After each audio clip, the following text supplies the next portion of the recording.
Nouveau trade récap de la journée du 21 octobre 2025. Alors aujourd'hui, petit SL et je vais juste mettre mon PC en charge avant qu'il plante et que je dois refaire ce trade récap. Oui. Alors petit SL aujourd'hui en live Twitch que j'ai pris. On va voir la review ensemble, même si ceux du coup sur Twitch ils l'ont vu. Mais je préfère continuer de poster. En même temps, moi ça me permet de journal la totalité de mes trades, donc juste ici 242. Donc voilà, comme je l'ai dit, je reste sur un risque fixe maintenant. Je prends plus de risque variable comme je le faisais avant. Je vais risquer 90 $ ou autre. Maintenant c'est un risque fixe, donc je m'y tiens. Voilà, donc c'est parti. On est dans mon DMLL hier dans ce 2400, donc pas de quoi s'inquiéter. Voilà, ça ira très bien dans les prochains jours. Aujourd'hui, peut-être une petite erreur de précipitation, d'analyse, je pense, surtout d'analyse par rapport à des liquidités qu'on a prises et que j'aurais dû attendre cette prise de liquidité. Bref, on va voir ça ensemble. Oh, mais qu'est-ce que je fais? On va voir ça ensemble. C'était une très belle journée, en tout cas de livraison de prix. Ok, alors, on avait un billet haussier sur le Nasdaq. Pourquoi? On s'approche de nouveau des ATH, juste ici. Juste ici, on voit que, comme je vous avais dit la dernière fois, vendredi dernier, on avait suivi ces liquidités ici. Ici, on avait réagi avec un énorme gap à la hausse. Voilà, on a réagi très haussier pour aller chercher les ATH. Ici, ça c'était la journée d'hier. Là, il n'y a plus rien à dire sur cette zone-là. Sur la zone du 20. Voilà, cette zone-là. Comme je l'avais dit, tout ça, je l'avais expliqué hier. On n'a plus aucune raison de revenir ici, retracer. Plus aucune. Ok. Alors, maintenant, ce qu'on attend. Ici, on voit que on s'approche déjà des ATH et on a break la structure juste ici. On est retombé dans un fair value gap H4. Ok. Ici, ça c'était avant l'ouverture, enfin ça c'était à l'ouverture qu'on a atteint. Mais ici, il nous reste encore un fair value gap H4 en discount. Du coup, si on prend, là on n'a plus aucune raison de venir ici. Donc si on prend notre Gantt et qu'on vient chercher ici, on a une zone discount en dessous de la zone des 0,50%. Plus un EBH4, plus un fair value gap H1 qu'on va voir juste après. Ici. Ok. Plus le fair value gap H1 qu'on a encore juste ici. Donc ça c'est un peu la même chose. Ok. Donc là maintenant on descend à 15M. 15M on a quoi? Ouverture de minuit juste ici, très baissière. On vient recombler un fair value gap M15 juste ici à la perfection. On reste au-dessus de la zone des 0,50, on réagit à la hausse. Ok. Moi ce que j'ai vu ici c'est que on a break H4 ici, on a sorti les liquidités ici. Ici on a manipulé une fois, on a mangé ces liquidités. Hop, on a réagi dans le fair value gap une deuxième fois. On réagit ici, dans cette zone de fair value gap encore une fois. On délivre à la hausse. 8h30. 8h30 juste ici. Donc 8h30, je m'attends à une simple continuation haussière. Ok, il se passe rien jusqu'à 8h30. Donc j'attends 9h30. 9h15, on clôture parfaitement dans ce fair value gap M15. Et on réouvre juste ici. Donc si on va voir en 2M, c'est là où j'ai pris mon trade. On voit qu'on a clôturé parfaitement dans la zone M15 ici, donc sur cette zone, ici on est parfait. Et là on a créé un shift de market ici avec un fair value gap. Donc je suis rentré ici, dans la zone discount. Hop,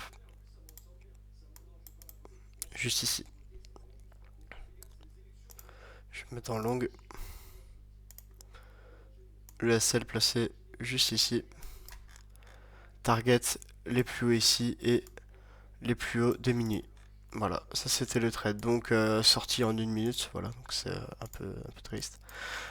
Pourquoi? Maintenant on va backtest. On a clôturé H4. D'accord. Juste ici. Oui. Oui, bah c'est la suite. Bref. On a clôturé H4 juste ici, on a break la structure. Ok. Sauf qu'on n'est pas revenu dans une zone premium par rapport au prix. En fait, j'aurais dû attendre la réaction dans une zone premium de retracement, sachant que je savais pertinemment qu'on n'avait pas besoin de revenir sur cette zone. Voilà, tracer précisément. Je savais qu'on n'avait pas besoin de revenir sur cette zone, donc je trace ma zone premium de cette impulsion. Ok. On a toujours le gros fair value gap 15M juste ici. Ok, ça tout est bon. Maintenant on fait quoi? Maintenant on va juste simplement en 3M, 2M, 1M, voir si on crée des swing low, qu'on vient shift, et avec fair value gap où on vient réagir. Ici on voit que on a réagi à la hausse en 3M. On avait un swing 3M ici, Mais il s'est rien passé. Est-ce que j'aurais pu me faire avoir en une minute? On va voir ça tout de suite.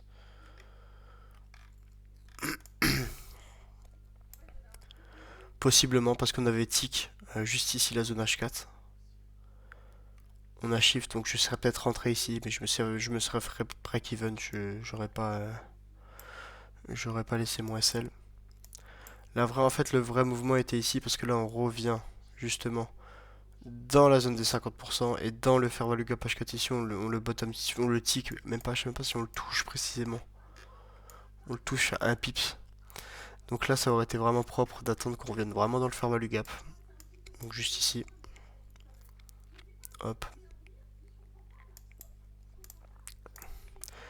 Ici, rentrer sur une position 3M, c'était l'idéal. Voilà, ici on voit que peut-être 2M plutôt.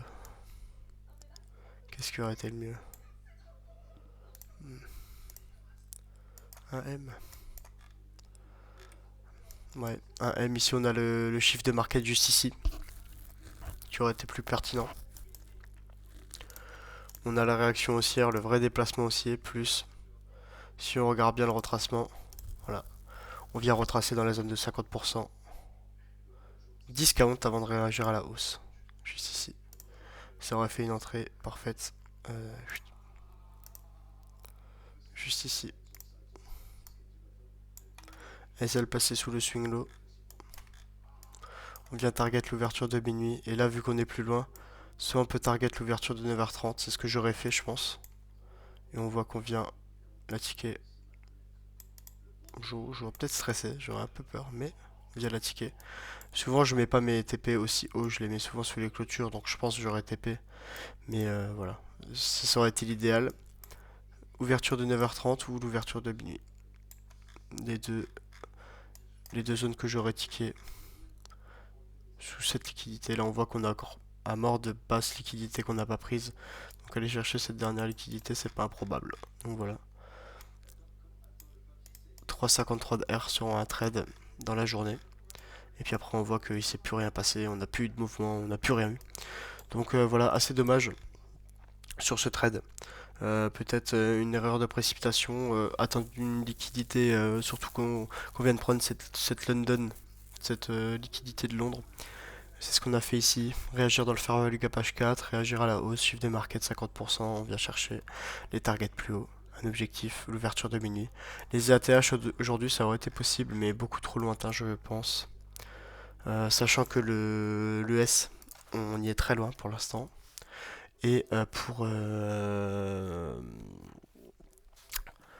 S, on y est loin et le Dow Jones aussi. J'ai commencé à regarder le Dow Jones parce que c'est vrai qu'on me l'a mentionné dans les commentaires, mais en prenant la position que j'ai prise, j'aurais TP sur le Dow Jones. Voilà. Bon, maintenant, j'ai pris ma position, excusez-moi. Mais ouais, c'est vrai que prendre des positions sur le Dow Jones, c'est peut-être pas improbable. Là, on voit. Et sur le MYM, on voit du coup, si on va voir la même bougie où j'ai pris ma position moi, à l'ouverture de 9h30. Euh, Juste ici, on voit qu'on a une grosse divergence haussière par rapport au Dow Jones. En gros, ouais, moi j'ai pris position sur cette zone à l'ouverture de 9h30. Donc ça, en fait, j'aurais pris position moi dans le fair value gap ici, en long position, avec sous le swing. Et je voulais target la TH. Enfin la TH, non. Le plus haut, sur le Dow Jones, j'aurais pu target ça. Mais vous voyez que là, le Dow Jones, on a quand même bien réagi. Et je me demande si on n'est pas venu prendre la... Ah bah, le Dow Jones, on est venu prendre la TH. Le Dow Jones, on est venu le prendre. Donc ouais, le Dow Jones, ça aurait été une très belle position à prendre aujourd'hui. Carrément. Hop, juste ici. Il y en a, ils vont me traiter de fou, mais bon, il y a tout le contexte derrière qui dit que, voilà, mais... Voilà. Le trade de Jones, il aurait été... wow. C'est...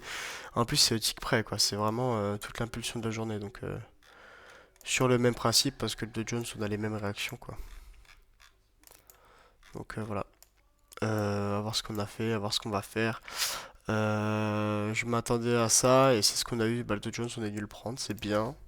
Maintenant, il manque le MNQ, et il manque le S, on va voir ce que ça donne. avec l'ouverture en gap qu'on a eu. Oui, sur MNQ, on a gap comme ça.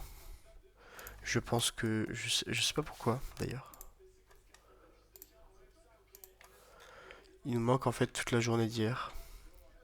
Si j'ai pas de conneries. Ah non, c'est le gap de... Je comprends plus là.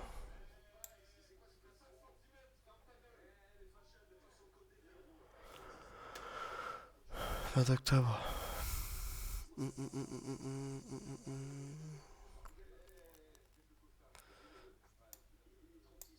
19, le 20 octobre.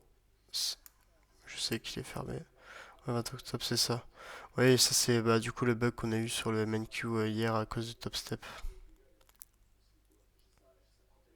À cause des serveurs qui ont bugué. C'est un peu dommage parce que ça fait n'importe quoi. Je sais pas pourquoi, si c'est vraiment le MNQ qui est comme ça ou si c'est Topstep qui le rend comme ça.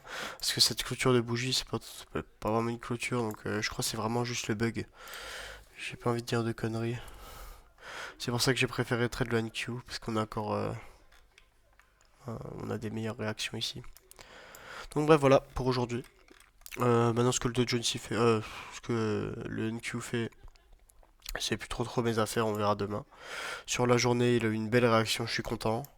Je devrais prendre en compte plus le Dow Jones parce que du coup le Dow Jones, moi j'ai TP voilà l'ouverture de minuit, mais le Dow Jones, eh ben, on a créé une grosse SMT et sur le Dow Jones on est revenu prendre ses hauts. Donc ça aurait été intéressant de couper le trade en même temps que le Dow Jones est venu prendre ses ATH. Donc voilà.